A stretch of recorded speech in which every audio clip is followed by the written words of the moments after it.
Tonight, on Haunted Homes, we meet the Outram family from Birmingham, whose life is gripped by fear. I'm scared shitless. I can't stay up there, Helen, I can't.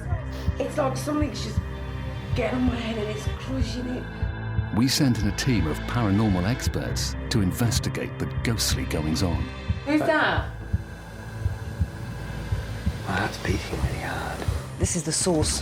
Whatever's happening in this house, it's coming from here. But who or what will they discover? What's been going on at home?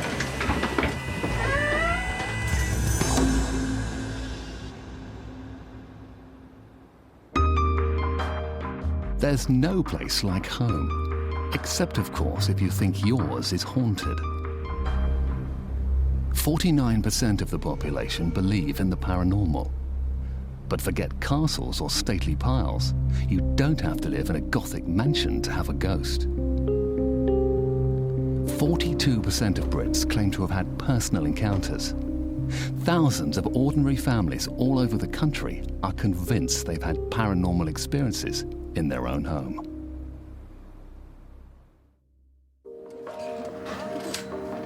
Hold tight, Gustav. Liz and Chris Outram have been together for 10 years. They have 4 children, Charlene 10, William 6, Christine 5, and 3-year-old Christopher. And the guardians to Liz's 16-year-old niece, Kirsty. 2 years ago, when they moved into their semi-detached house in Birmingham, they thought they'd found their perfect family home. Everything was fine. We did all our unpacking and everything, and nothing was out of the ordinary. And then about 3 weeks later, we started hearing, like, footsteps. A few weeks later, I was standing at the bottom of the stairs and I heard a young baby cry. It sounded like a newborn baby. So I went upstairs. No, my son was fast asleep in the cot. And then we heard, like, a dragging. Still nothing there. Unable to account for the odd noises, Liz began to suspect their new house was haunted. One day I was in the bathroom. I felt like somebody was staring at me. I kept turning around to see if there was something there, thinking it was a cat or something. And I turned round and I saw what I thought was a shadow. And it actually went through the attic door. Well, that was it. I dropped everything I was doing in the bathroom and I went out the front door and I was sitting in the garden in tears when my husband came home. But Chris didn't take her fears seriously until one night a few weeks later, he heard footsteps on the hall stairs and there was no one there. I started off not believing at first, but now I'm beginning to think otherwise. So now I'm actually starting to believe that there are some activity. But it's not just strange noises that have frightened the family. It can go cold one minute, hot the next. You can get pictures coming off walls. I've seen lights in here. It can be very uncomfortable for me in here. The other night I was sitting in here, just watching the telly, and this actually flew to down here on the floor. It frightened the life out of me, so now I don't even sit in here on my own at night. If I'm going to be on my own, I'll go and sit in the garden. This is my niece's bedroom. There is quite a lot of activity in this room. Toys on the chair will move, quilts pulled off. In this room, the light turned on and off on its own quite a few times. You know, you just smell in here. I generally don't like being in here.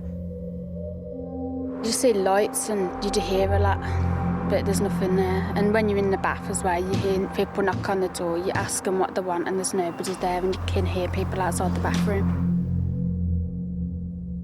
But the one place in the house Liz is so scared of that she won't even set foot in is the attic.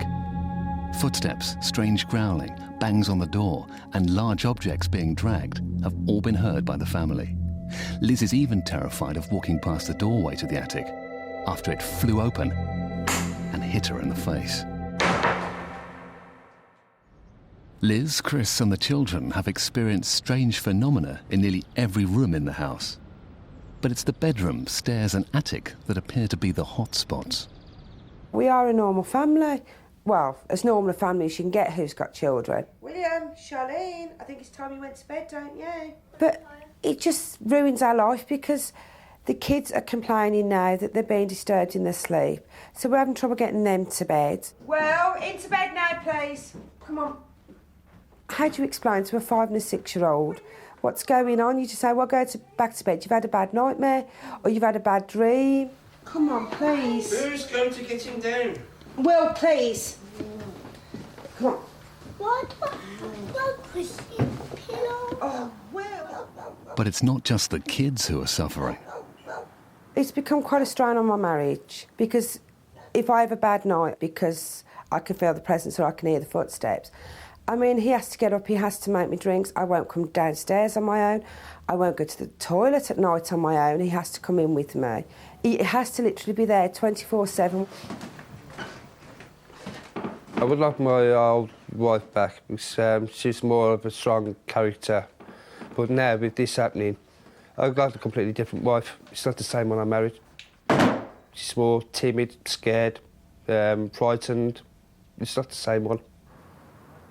We gave Liz and Chris a camcorder for a week in an attempt to capture some of the noises and moving objects they have been experiencing. I feel sick because I'm scared shitless. Got a tightening in my stomach, like I've just been on a fair ride, yeah. Whilst they recorded no concrete evidence of any paranormal activity, they did capture some footage of unexplained moving lights. Some investigators believe such lights, known as orbs, represent spirit energies. I've got a fucking light show here. Could these lights be proof that the Outrams are being haunted?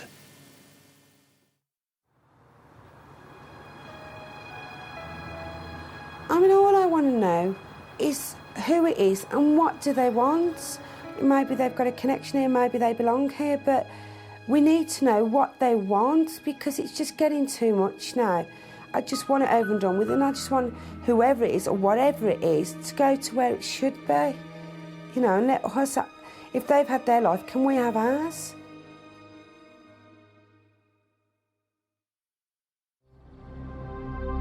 The Outram family are desperate to find out what or who they think is haunting their house. To help them discover what's going on, we're sending in 3 very different experts: a psychic, a paranormal investigator, and a professor of paranormal psychology. The team are experienced to tackle any home believed to be haunted. Mia Dolan is one of the UK's best-known psychics. Her book, The Gift, is an international bestseller, and she has over 21 years' experience in the paranormal. The list is endless of the paranormal problems in a haunted home. Anything to do with electricity, anything to do with temperature, anything to do with smells, sounds. We can go from the slightest thing, which is a draft of cold air, to a full manifestation at the end of the bed. Mia is regularly called out to private homes that the owners believe are haunted. It amazes me when people say they're going to go ghost hunting, so they go to the nearest, oldest building, like an abbey or a castle or a manor house. And yet most of my heaviest experiences have been involved in ordinary homes with ordinary people who are terrified. It doesn't matter the size or the price of your property.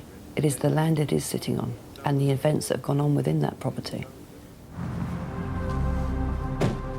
David V has been an independent investigator into the paranormal for over 17 years. He runs Ghost UK and researches and documents activity in suspected haunted homes all over the country. I actually take the more scientific approach when investigating ghosts. We don't go running after these spectral apparitions. We don't capture them, we don't rid them. We scientifically evaluate the existence of ghosts. We've had a lot of activity in this room. We heard footsteps running across the floorboards. During his investigations, David claims to have witnessed some unbelievable ghost hauntings. Over the course of 30 years that I've been investigating, I've probably got 100 photographs with genuine ghostly phenomenon caught on film. Professor Chris French is a world-renowned psychologist and author specialising in the psychology of paranormal beliefs and experiences.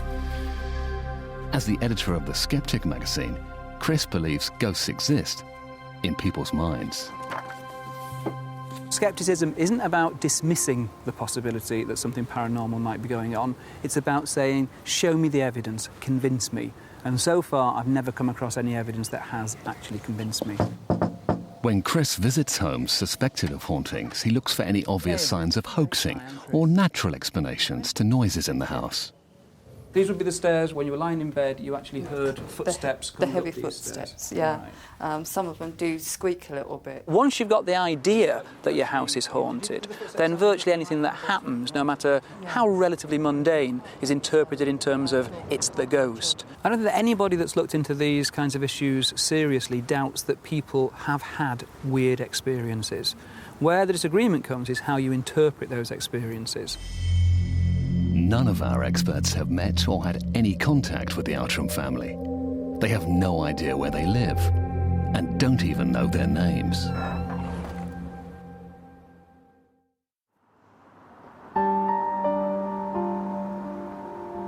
Mia Dolan is a professional psychic with over 15 years' experience in the paranormal.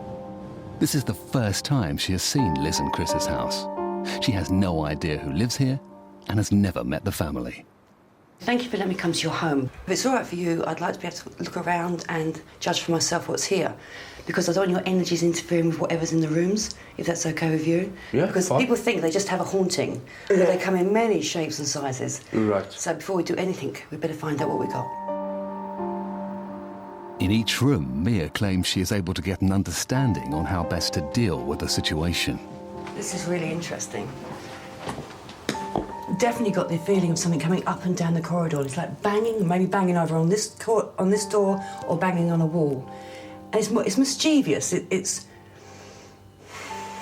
definitely an adult, it's not a child. We've got activity here, so that's quite interesting for me. The family have all reported hearing footsteps and banging on numerous occasions in the hallway. I get a feeling I want to go up, but I'm not sure yet why. So anything that's happening is not centred in this hallway, but I am drawn to the bedrooms. It looks like the cat wants to get out. Mia is already picking up on what the family claim they've had to live with. This room's unhappy, even though it's a children's room, it's unhappy. And I'm sure the children would have said something's woken them up, they're hearing noises. It's not a very nice room for a children's room. It's a good job we're here. Each of the 4 children, plus Liz's niece Kirsty, have all slept in this room over the past 2 years. All except 3-year-old Christopher have reported being woken in the night. I don't think anyone could stay here a week without getting depressed. And I do feel sorry for the family, and I don't know how long they've been trying to get it sorted out, but this is not new. It's been going on for a long time. Mia has correctly identified that the Outrams have complained of this problem for over 2 years. For Liz and Chris, Mia's arrival is a mixed blessing. Well, it's getting to the stage where I don't think anybody believes us what's going on, to be honest, anybody that's been here. But I am worried that whatever is here could be stirred up and get worse. That's the only thing I'm worried about. While Mia is making her way around the house, something odd occurs. There's a noise up there. An alarm has suddenly started to go off in the attic. There's something going on up there. As the crew investigate, Liz and Chris are completely oblivious to the drama unfolding upstairs. Get the light on, Steve. Stop. Stopped. Oh, that's weird.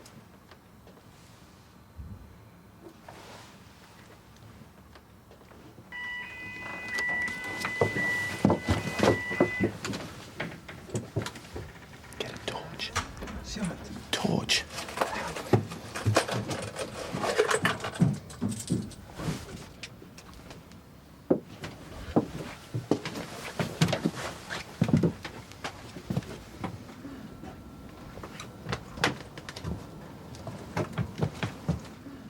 No one can explain why the alarm was suddenly activated or where it came from. And as Mia arrives in the attic, she senses a bad atmosphere in the room. This is where it's coming from. This is the source of whatever's happening in this house. It's coming from here. And it doesn't feel nice. It's very rare to find anything evil on Earth, very rare. And I wouldn't say this is evil. Not yet, anyway. After her tour of the house, Mia tells the family what she's discovered. Liz's reaction to the news is completely unexpected. The actual problem is stemming from upstairs. That's where the centre of it is. But it is in every room. I do think you've got a haunting. I do think we can sort it out. But Liz, it's been affecting you, your nerves. You've been depressed. And there's something from your childhood that you're bringing through now. It was an old man who's now in spirit. No, I can't. I can't. Sorry, darling. Sorry. Liz, where are you, Liz? Listen, darling, I didn't mean to upset her. No. But if we can sort it out, then it'll be finished. I didn't know she could pick it up that quick. Good. Yeah. You okay? It's just a bit of a shock. Because nobody's mentioned him for a long time. She said if you want to have a word with Ron around, you can. I just honestly didn't think they'd pick it up that quick. Liz thinks Mia is talking about her dad, who died 10 years ago, and with whom she had a strange relationship. But Mia doesn't believe he's the ghost. She suspects it's something else preying on Liz's bad memories. Often people don't want to think backwards. They don't want to go into their past and relive things. So they put them in the back of their memory and forget about them. But it still has a way of clinging on. No, it's the fact that she picked up on that. I knew then she's a fraud. Do you know what I mean? As soon as she said she's picked up on an old man, I thought, here we go, straight away.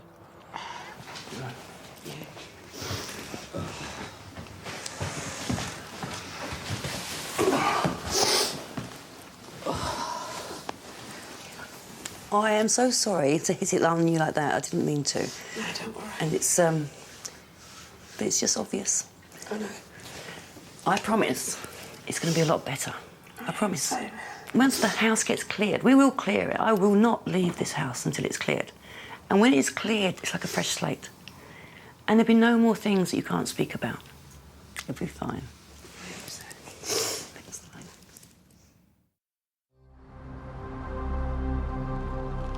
The house will now be taken over by the experts for the next 48 hours. The aim of the first night is to witness and record any ghostly activity with the help of independent paranormal investigator David V and his assistant Mark Webb.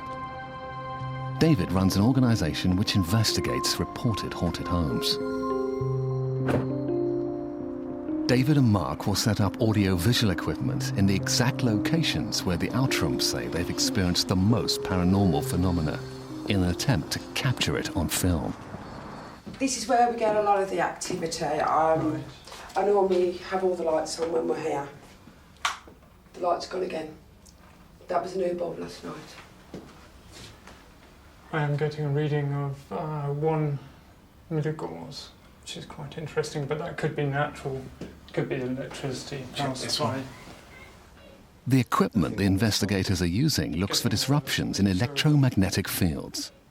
They believe high EMF readings are indicative of spirit activity, but these readings could also be caused by faulty electrics or proximity to power lines. I'll show you to my children's bedroom, but this area is one of the main parts that we get activity in. The lights will fuse and everything, you have footsteps. A lot of stuff happens on this part. Well, we're certainly getting a reading. This is going absolutely bananas. David is surprised by the sustained high readings he's picking up throughout the house. That's pretty amazing. And considering that every electrical light has been redone. I'd like to see this meter really, really go up, which would show me some significant sort of paranormal phenomenon. Wait till later on tonight and you will do. Well, I look forward to that. Rather you than me. There's been quite a bit of activity here. Nothing major, that anything's been flying or anything, but I'll come in and I'll go to bed and it's like somebody is sitting on the bed, and I thought last night my husband was actually shaking the bed, and it turns out I found out this afternoon it wasn't him doing it. I thought it was him doing it. Right. Okay, and you weren't dreaming this at all? No, I was sitting up wide awake. I was... Very conscious? Yeah, I was reading a book. All right, well, I must admit we're having some unusual readings, the likes of which I've never seen before in one continuous sweep. And It's possible that there could be some paranormal phenomenon going on in this house. Mia thinks the attic is the centre of the paranormal activity. Liz has been too terrified to set foot in it since the locked door flew open and smashed into her face. To aid the investigation, she's determined to try and overcome her fear. But just 2 steps in is too much for Liz. I can't stay up there, Helen. I can't.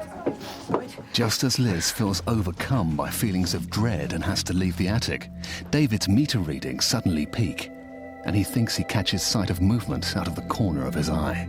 I'm very definite that something moved in this room. Something made a noise. Something slid across the floor.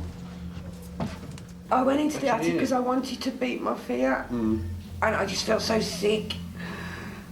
Sick, headache? Yeah. It's like something's just getting on my head and it's crushing it. This is staying exactly the same strength all the time. And it's quite odd. I've never seen it do this before.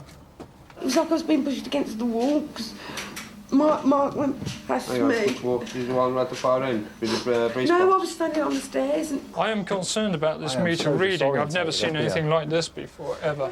Now, something did move up here. I'm very, very sure of that.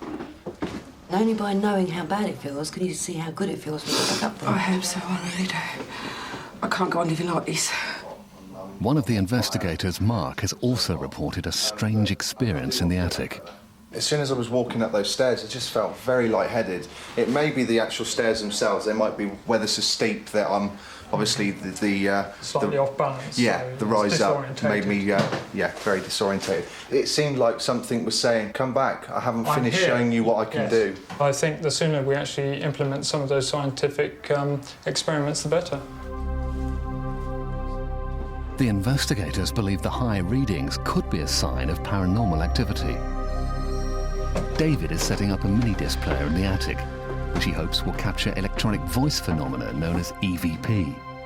It's been reported that sometimes when these discs are analysed, strange whispers or voices inaudible to the human ear can be picked up. Some attribute these voices to spirits. Okay, what we're going to do now is we're going to set up a pair of infrared motion detectors. Basically, we put the two beams meet each other, and if anything breaks that beam, it will set off an alarm, like so. Okay. The family have reported toys moving in the bedrooms, so the investigators are setting up trigger objects and using cameras to capture any movement. With the paranormal tracking equipment in place, Professor Chris French arrives. He specialises in paranormal psychology and is a non-believer. He will always look for the rational explanation for things that go bump in the night. OK, Liz, could you tell me all the things that have happened that have convinced you that you live in a haunted house? Well, for starters, footsteps when the children are in, well, the kids are fast asleep in bed, a heavy box or a trunk being dragged downstairs, pictures falling off the wall for no reason, seeing lights go across my floor. It's a matter of a lot of stuff going on. Has anyone actually seen any objects as they've been actually moving? My wife has seen pictures moving, but I haven't actually seen them yet. Do you think that any of these incidents could have ordinary explanations? I have tried everything. From the time that I saw the lights on the floor, I've said, check to see if it was dust. And when I've heard the noises, I've checked to see if it was the children. I've tried to find a normal explanation for everything that's going on in the house, and I can't. Is there anybody who's on any kind of medication that might lead them to kind of see things or hear things that are not actually really there? No, depression, no. Right, OK. Whilst one of the investigators, David, makes final equipment checks, he believes he's witnessed something weird in the children's bedroom. I was standing here observing this area when all of a sudden a little child's toy flew from this doll's house, hit this infrared sensor beam and fell right smack in the middle of the floor. And as you can see, it's just laying there, which is quite amazing. No one threw that. There's no one inside this room. David believes the toy was thrown in a straight line to land directly in the sensor beam. He thinks this strongly suggests the Outrams have been living with a poltergeist. Tonight's investigation will begin at midnight, and disturbed by the goings-on in the house, Mia asks the Outrams to leave. At 11 p.m, Chris French checks and records the temperature of each room. Just looking for any sudden temperature changes. So far, everything's very stable. Paranormal enthusiasts believe a sudden temperature change is a sign of ghostly activity.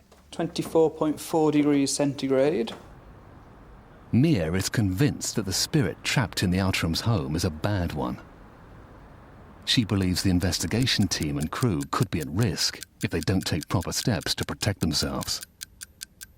OK, now we're here and it's just gone midnight. And it doesn't matter to me if you don't believe in ghosts at this moment. And it doesn't matter to me if you believe in good and evil. But what does matter is that sometime during the night you could become scared. If you feel things and you see things that you cannot explain, you must believe it is happening. And with that belief comes choice, and the choice is between good and bad. And I want you to choose good. It's good, it'll be a good night, and it's interesting, but it's not a game.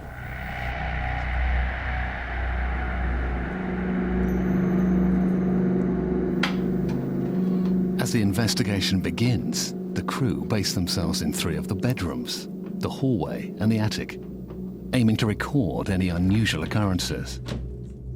Keeping the camera rolling is obviously crucial to the experiment. Each hour they will rotate positions.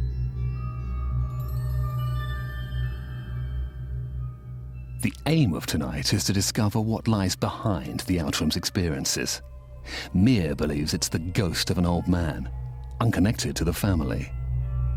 In my work as a clearer specialist, I've been doing it, say, about 17 years. And in all those years, only 3 times have I felt something as heavy as this. According to ghost hunters, spirits are most active during the hours of 12 to 3 a.m. The team, positioned at points round the house, wait for the unexpected to surprise them. For the first hour and a half, nothing extraordinary happens. Then 2 crew members sat in the attic begin to experience strange sensations. My heart's beating really hard.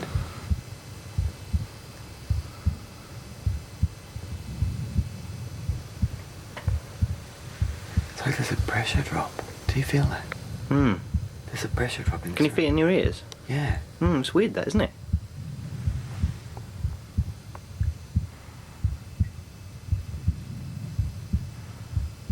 It is. It's like being in an aeroplane. I know. I've seen this before. It's like a pressure drop, like your ears. I can feel it in my arms, legs.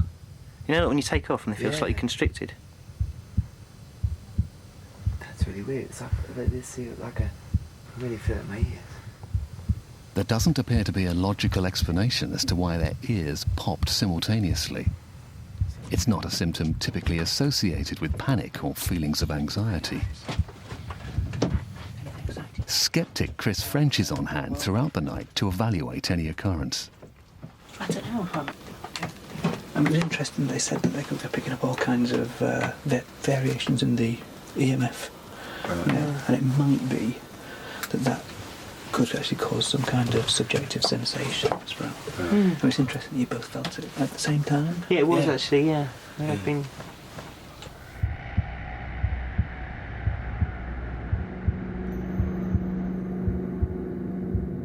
It's 2:20 a.m. One of the investigators has noticed something ominous happening in the attic. It's a little bit cold up here.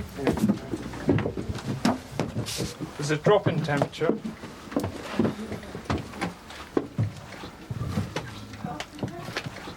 But that's quite interesting. The temperature has actually risen. It's 24.7 degrees centigrade.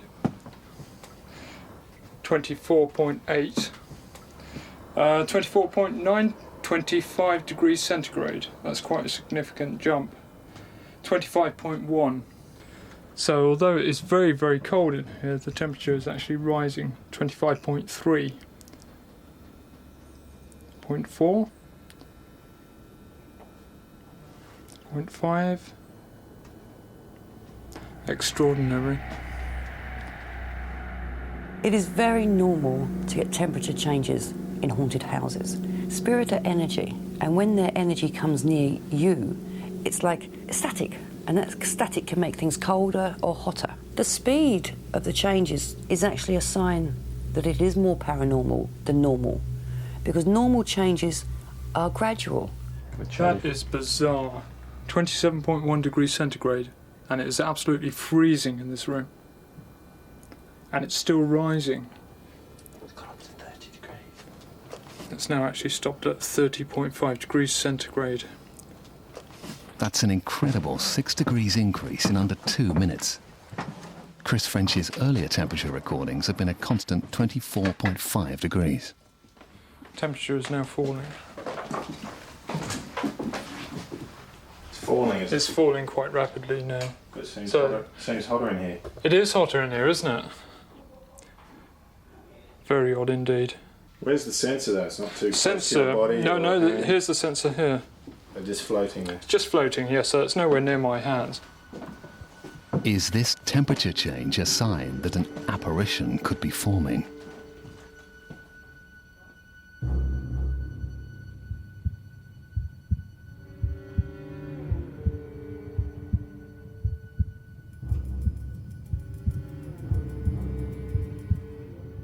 While everyone is sitting waiting, the executive producer thinks she's seen something in one of the children's bedrooms. Freaky. Oh, I can see shadows. What's the matter? I can see shadows like moving against the blue in that room. I could definitely see shadows against the blue. No way. Honestly. Who's the shadows? Yeah. What sort of shadows? What sort of shadows? Just like about so high up. It happened twice. That's creepy. Because there's definitely no one in there. I'm not tired. But the infrared's in there, hasn't gone up. That's pretty Honestly, I'm not making it up. I did see it. You thought we were in there? That's freaky. I don't know. Oh, come on. No, which room you were in? The assistant producer and director investigate. Come to your object.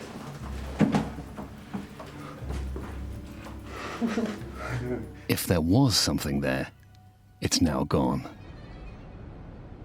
It's 20 to 4 in the morning, and Mark discovers a possible explanation for the shadow seen in the children's bedroom.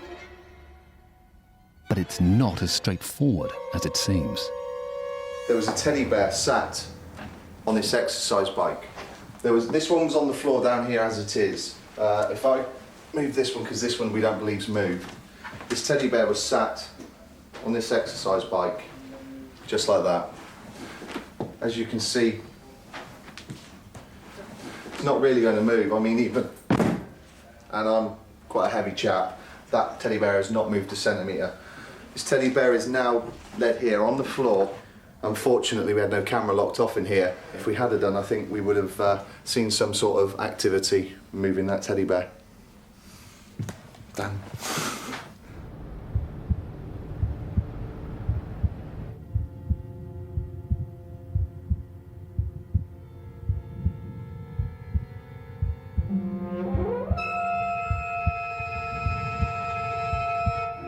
The booby trap cameras have been running for over 4 hours when 2 of the crew independently report seeing something out of the corner of their eye.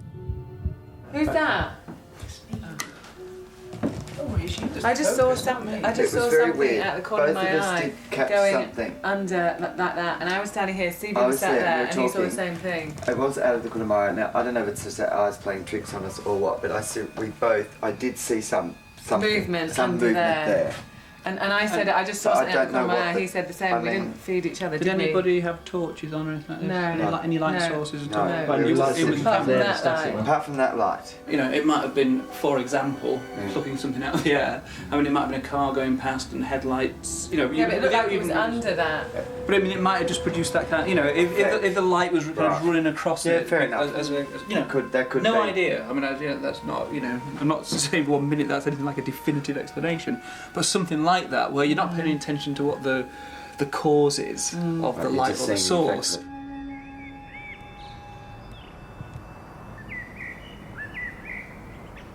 As day breaks and the investigation ends, Mia is concerned by what she thinks is in the house. I don't want the family here to know how I feel, really, about what's here. Because if they knew how heavy I think it is, then even once I've cleared it, they'll still be nervous. So by not giving them all the information, they won't be left with any nightmares. While the investigation team didn't record any evidence of hauntings on camera, everyone felt and witnessed strange sensations during the night, including severe temperature changes, shadow sightings, and unusual pressure drops in the attic, none of which can be explained absolutely.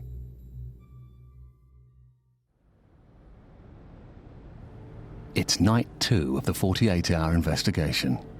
At midnight, Mia will perform her clearing ceremony and attempt to banish what she believes to be the ghostly presence for good. Chris and Liz return home to hear our experts' theories about what they've been experiencing. This is the first time they've been in the house since the investigation began. You ready to go? Yeah, I'm ready, I think. Ready? Well, Liz and Chris, as you know, we took over your house last night. Lots of people experienced different things, some felt sick, some felt hot, some felt cold, with different things going on. It was very interesting, to say the least. It was amazing from a scientific point of view. We had some amazing EMF meter readings. Quite unheard of at that level within a house of this size. Normally we would associate that with man-made electrical emissions, but very, very rare for something like this. I guess I should come in at that point, because as the sceptic here, you know, I wasn't at all convinced last night that anything paranormal was going on. We had people getting very excited over what seemed to me to be often things that didn't merit that degree of excitement. I also think it's, from my point of view, very interesting that with the equipment that Dave was using, I was actually at some point be able to say, can you put it there, can you test it there? And it would go off. All I had to go on was my sense, you know. There was nothing else I could go on. And it wasn't going off anywhere else in the room until he put it in that area. But again, what might be happening there is, I mean, you know, it's quite possible that you might be able to pick up on the same kind of fluctuations that David's equipment is recording, but that again doesn't necessarily show there's anything paranormal going on. It just shows that there are certain environmental differences that perhaps you're picking up on. Oh, so then we'd have to agree that I'm picking up on something. You might be. I mean, and there is evidence to suggest that when you take people around supposedly haunted locations, that those areas where people report actually getting chills down the spine or a sense of presence and so on are those where you get these. Well, we could look at sort of. Doesn't show in itself that there's necessarily anything happening. I think what we're all agreed on is that there's something going on. What we're not agreed on is what it is. What it is, absolutely.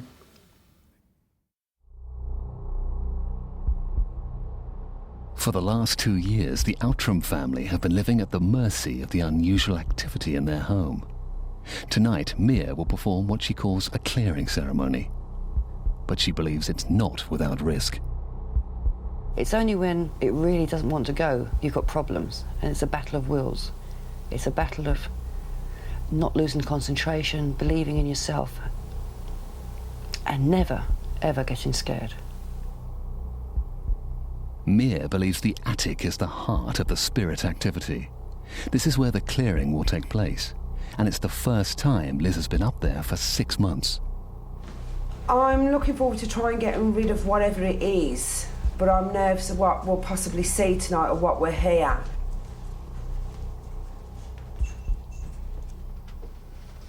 Hi, come on in. Don't be intimidated by the candles. There's a good reason for it. When you're dealing with spirit, that any energy can interrupt them. Electricity is the same sort of thing. So we try to minimise as much electricity as possible. Mia is about to attempt communication with the spirit and identify why it's been haunting the Outram family.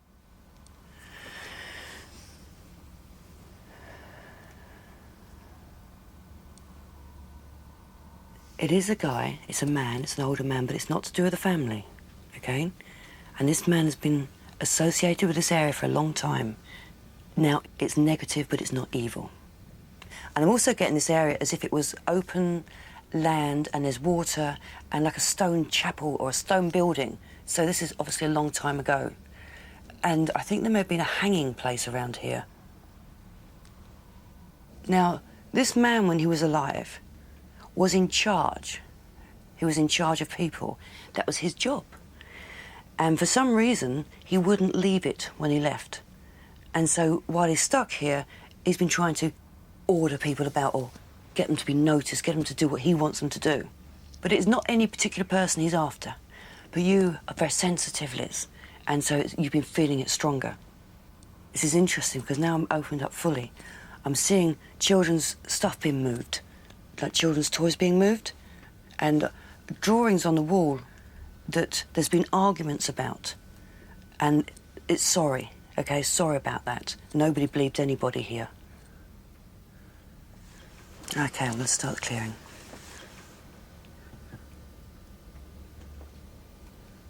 What I'm doing now is I'm opening wide up and pulling it into the room. And now my guide, Eric's here. And this is very bizarre for you to understand, but my guide takes the person over. I act as an actual anchor for it. Okay, I've got it in the room. The spirit of the man is over here and now starting to walk as if the candles aren't here, starting to move towards this side where Eric is.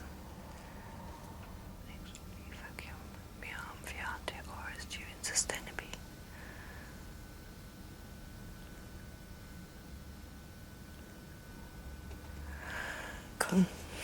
Go on. Oh.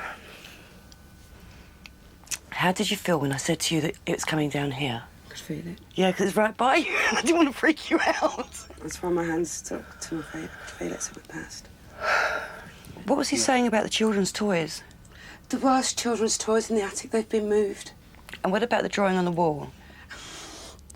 When my sister's kids were living here, they kept blaming each other for the drawing on the wall. And there was arguments, there was fights over it. It was in the children's bedroom. We had to paint over it, didn't we? Yeah.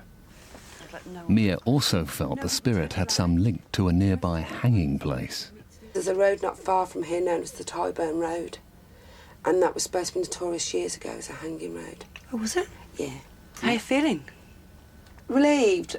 It sounds like I don't feel that uncomfortable in here now. No, it's changed. Yeah. It takes a couple of minutes as it changes over. But to me, it feels softer in here. The headache's going as well. Finished. It's over. It's going to take me a bit of time to get used to. Mia claimed the area where the Outrams live used to be fields and that there was a stone chapel nearby. On further investigation, we discovered it did used to be open land. We found no record of a stone chapel, but we did learn that in the 18th century the area was the centre for Birmingham's Catholic community. With the clearing over, Mia hopes the family can now move forward with their lives. There is no presence left in that house. As long as they don't, shall we say, frighten each other, they'll be fine now. For skeptic Chris French, there never was a presence in the house. I've seen nothing, I've heard nothing, and none of the things that have happened to anybody have struck me as being so impressive that you think, my God, maybe there really is a ghost here. I think they've all got perfectly ordinary, I'm afraid rather boring explanations. The independent investigators' high meter readings have caused a difference of opinion. I did at first think they had a poltergeist manifestation, but on reflection, I think it could be down to natural environments. There have been a few activities in the house which can be scientifically explained, but there's also been a few which I don't personally feel can have been attributed to science or natural occurrence. I would suggest that there is something in this house. With each of our experts coming to a different conclusion, we return to the Outram family home 2 weeks later to see if their strange occurrences have gone. Yeah, but that overtake me. I didn't know what I was going to feel. And that night that she did the clearing, I could actually feel the spirit pass me on my hand. And I thought, no, I'm not frightened anymore. I know it's gone. But it's such a change. The house is so uplifting now. It's a happier place to be. And they've reported no more unexplained noises haunting them day and night. I don't know what we was expecting to happen, but when we walked in the house after coming back after the night that Mia had been, everybody just totally realised the atmosphere of the house was so calm and everything, even friends that had been around noticed it. What should you do this? I was relieved. Relieved it's over and done with. I got my wife back. It's completely different. She's a different personality. Who helps us get out of Cruella de Vil's house? The clearing has also helped Liz lay ghosts from her own past to rest. I think now the nightmare's over, we can start rebuilding our lives and getting on to what we should be, a normal family. What movie am I from? E2. No, sleeping.